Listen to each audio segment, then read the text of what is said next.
చాలామంది న్యూమరాలజీ అనగానే అరే నా నేమ్ అనేది చేంజ్ చేసుకోవాలి, అయితే నా సర్టిఫికేట్స్లో చేంజ్ చేసుకోవాలి, ఆధార్ కార్డులో చేంజ్ చేయాలి, ఇదంతా ఇంపాసిబుల్, అయితే నేను డ్రాప్ అయిపోదాం. న్యూమరాలజీ అనేది చాలామందికి తెలియదు ఏంటంటే మీ నేమ్ అనేది కంపల్సరీ చేంజ్ చేసుకోవాలని రూల్ లేదు. దానికి 2 కండిషన్స్ అనేది ఉంటుంది. ఒక కండిషన్ ఏంటి అంటే మీ నేమ్ ఎప్పుడైతే మీ డేట్ ఆఫ్ బర్త్కి కంపాటబుల్ చేసి మనం నేమ్ అడ్జస్ట్ చేస్తామో ఆ నేమ్ని ఇన్ని డేస్ అని ఇన్ని టైమ్స్ అని రాయాల్సి ఉంటుంది. ఆ నేమ్ రాస్తూ నేను చెప్పిన ఏదైతే స్పిరిచువల్ టెక్నిక్స్ అనేది ఉంటుందో అది చేస్తూ ఒక పర్సనల్ గైడెన్స్ అనేది తీసుకున్నారనుకోండి మీకు చేంజెస్ వచ్చే ఛాన్సెస్ అనేది ఎక్కువ ఉంది.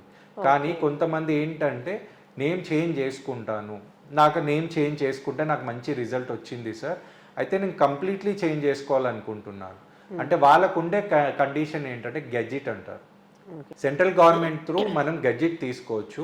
మీకు ఏ నేమ్ అయితే చేంజ్ అవుతుంది, లేదా మీ నేమ్లో ఏదైనా ఆల్ఫాబెట్స్ అనేది యాడ్ అవుతుందా, లేదా కంప్లీట్ మీ నేమ్ అనేది చేంజ్ అవుతుందా అది చూసుకొని మీరు గెజిట్ త్రూ అప్రోచ్ అయినారనుకోండి వితిన్ 45 to 60 days అనేది మీ నేమ్ చేంజ్ అనేది మీకు సెంట్రల్ గవర్నమెంట్ నుంచే వచ్చేస్తుంది. ఆ తర్వాత ఆ గెజిట్ అనే నోటిఫికేషన్ మీరు తీసుకొని మీరు ఫ్యూచర్లో మీ ఆధార్ కార్డ్ కానీ పాన్ కార్డ్ అనేది పాస్పోర్ట్ అనేది మీరు చేంజ్ చేసుకోవచ్చు. ప్రీవియస్ ఉన్న నేమ్తో పాటు ఈ గెజిట్ మీరు ఎక్కడైనా అప్లై చేసి ఎవరికైనా ఫార్వర్డ్ చేస్తే వాళ్ళు యాక్సెప్ట్ చేస్తారు. ఎందుకంటే మీకు సెంట్రల్ గవర్నమెంట్ నుంచే పర్మిషన్ వచ్చినప్పుడు ఎవరైనా చేంజ్ చేస్తారు. కానీ నా ప్రకారం కంపల్సరీ మీ నేమ్ అనేది చేంజ్ చేసుకునే అవసరం లేదు. మీ నేమ్ అనేది జస్ట్ రాయడం ద్వారా దాంతోపాటు కొన్ని టెక్నిక్స్ అనేది చేస్తే మీకు తప్పకుండా రిజల్ట్స్ అనేది ఉంటుంది.